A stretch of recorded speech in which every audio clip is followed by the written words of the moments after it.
दोस्तों, चांद हमारे जीवन में किस तरह से समाया हुआ है, इसका अंदाजा आप इस बात से लगा सकते हैं। बचपन में आपने चंदा मामा की लोरियां सुनी होंगी, थोड़े बड़े होने पर आपने चंदा मामा की कहानियां सुनी होंगी, और थोड़े और बड़े होने पर चांद के बारे में जानने की आपकी जिज्ञासा बढ़ी होगी। और यदि पौराणिक कथाओं की बात करें तो उसमें भी चांद का जिक्र आता है।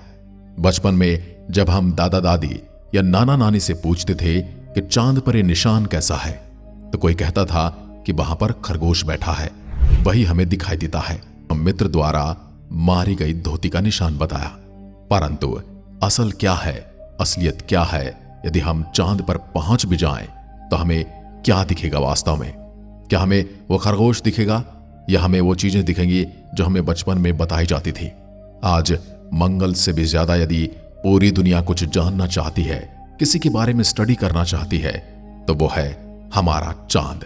वही चांद जिसे आप बचपन से लोरियों में सुनते और उसकी कहानियां सुनते आए हैं। एक बार अमेरिका, रशिया, चाइना और भारत भी चांद पर जाना चाहता है। आखिर चांद की दुनिया कैसी है? क्या वहां पहाड़ है या बर्फ है, या उसकी मिट्टी कैसी है? उसकी मिट्टी हमारे किसी रेगिस्तान जैसी है या फिर हमारे किसी खेत जैसी उपजाऊ मिट्टी है? अगर आपको चांद के बारे में अच्छे से जानना है तो आज हम आपको चांद की सैर कराने वाले हैं। तो इसलिए आपकी सीट बेल्ट बांधिए मत बांधिए, लेकिन अपनी आंखों को थोड़ा सा मूंद लीजिए, क्योंकि जहां पर हम आपको ले जाने वाले हैं वहां पर आपको कल्पना का सहारा लेना पड़ेगा। और आंखें बंद करने पर जैसी कल्पना आप कर पाते हैं वैसी शायद खुली आंखों से कम ही कर पाते हैं। चांद हमारी धरती से 3,84,000 किलोमीटर दूर है और पृथ्वी से चांद तक पहुंचने में अब तक सबसे कम समय अमेरिका को लगा है, जो 4 दिन में ही चांद पर पहुंच गया था।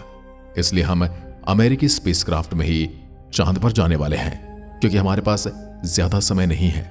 हमें वापस आकर घर के काम भी तो निपटाने हैं। इससे हमें मून पर जाने में 4 दिन लग गए, और 4 दिन बाद जब हम चांद की जमीन पर पहुंच गए तो चांद की जमीन बड़ी उबड़ खाबड़ है। कहीं गड्ढे हैं तो कहीं पर चट्टानी जगह दिखाई देती है। तो यहां जरा संभल कर उतरने की जरूरत पड़ेगी, क्योंकि हमें अपनी लैंडिंग ऐसी प्लेन जगह पर करानी पड़ेगी जहां से हम वापस उड़ सकें और हमारा स्पेसक्राफ्ट सही सलामत खड़ा हो सके। यहां हर तरफ बड़े बड़े गड्ढे मौजूद हैं। जमीन पर उतरने के बाद आपको ऊपर देखने पर क्या दिखाई देगा? सोचिए, बताइए। आपको दिखाई देगी हमारी अपनी पृथ्वी। ये ठीक वैसा ही होगा जैसा हम पृथ्वी से चांद को देखते हैं। हालांकि पृथ्वी चांद के मुकाबले काफी बड़ी और सुंदर दिखाई देती है। यदि आप चांद से पृथ्वी को देखेंगे तो जमीन पर आकर चांद के बारे में कभी कविताएं नहीं लिखेंगे, क्योंकि हमारी पृथ्वी वहां से इतनी ज्यादा सुंदर दिखाई देती है। चांद से अगर हम कई सालों तक भी इस पृथ्वी को देखते हैं तो हमें वहां वहीं खड़ी नजर आने वाली है।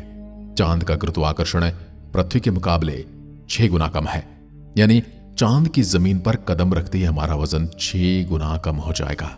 अगर पृथ्वी पर आप 60 किलो के हैं तो चांद पर आप सिर्फ 10 किलो के रह जाएंगे।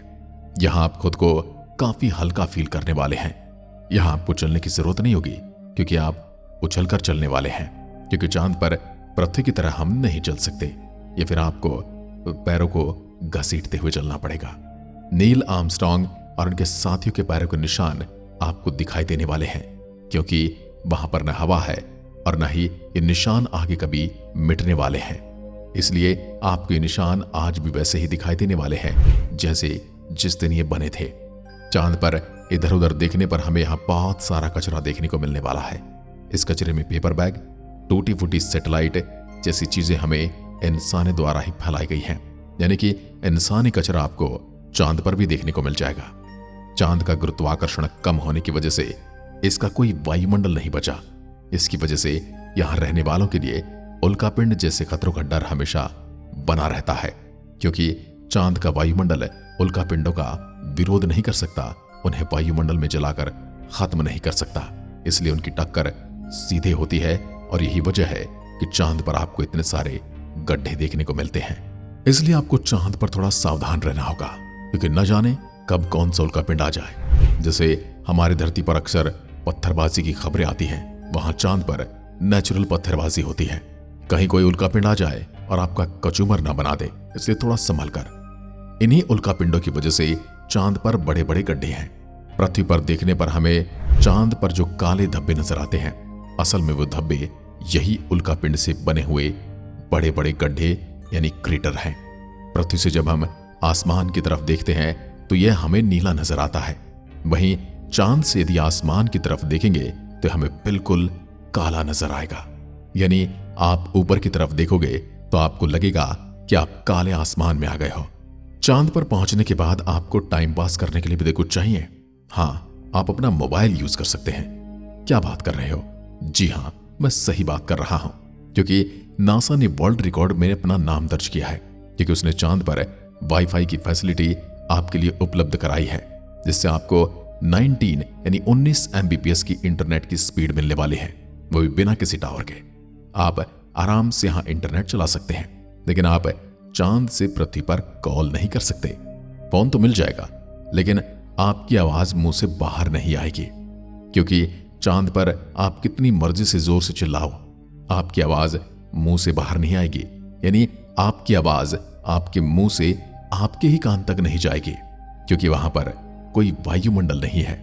धरती पर वायु हमेशा हर जगह उपस्थित रहती है, लेकिन चांद पर कोई वायुमंडल नहीं है, इसलिए वहां ध्वनि तरंगों का संचारण सामान्य रूप से संभव नहीं है।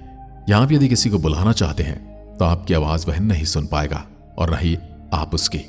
इसके लिए चांद पर एस्ट्रोनॉट्स प्रेशराइज्ड स्पेस सूट पहनते हैं, जिसमें ऑक्सीजन और नाइट्रोजन भरकर कृत्रिम रूप से वायुमंडलीय दबाव बनाया जाता है। इसलिए वे सूट में बात कर सकते हैं और उसमें मौजूद माइक्रोफोन की मदद से दूसरे व्यक्ति तक भी अपनी बात पहुंचा सकते हैं। इस तरह से फोन पर बात करने से कोई दिक्कत नहीं है, लेकिन आपकी ध्वनि को आपके मुंह से माइक्रोफोन तक पहुंचने के लिए किसी माध्यम की आवश्यकता अवश्य पड़ने वाली है। इसलिए स्पेस सूट में रहकर ही बात कीजिएगा। फ्यूचर में अगर चांद पर बस्ती बनती है तो फोन पर बात करना संभव है, लेकिन चांद से पृथ्वी तक सिग्नल पहुंचने तक 1.27 सेकंड का समय लगता है। इसलिए पृथ्वी से संपर्क के दौरान आपको रुक रुक कर बात करनी होगी। अब आप चांद पर चले ही गए तो आपको यहाँ के दिन और रात का भी पता होना चाहिए। पृथ्वी का एक चक्कर लगाने में चांद को 27.3 दिन का समय लगता है। साथ ही अपने अक्ष पर इसे एक चक्कर लगाने में इतना ही समय लगता है। यही वजह है कि चांद पर एक समय में एक ही भाग हमें दिखाई देता है, दूसरा छिपा रहता है, जिसे हम पृथ्वी से नहीं देख सकते। चांद पर दिन और रात पृथ्वी के जैसे नहीं होते, क्योंकि चांद पर 14 दिनों का एक दिन होता है और हमारे 14 दिनों के बराबर उसकी एक रात। इसलिए चांद की सतह पर मौजूद चीजों पर रात और दिन का बहुत गहरा प्रभाव पड़ता है।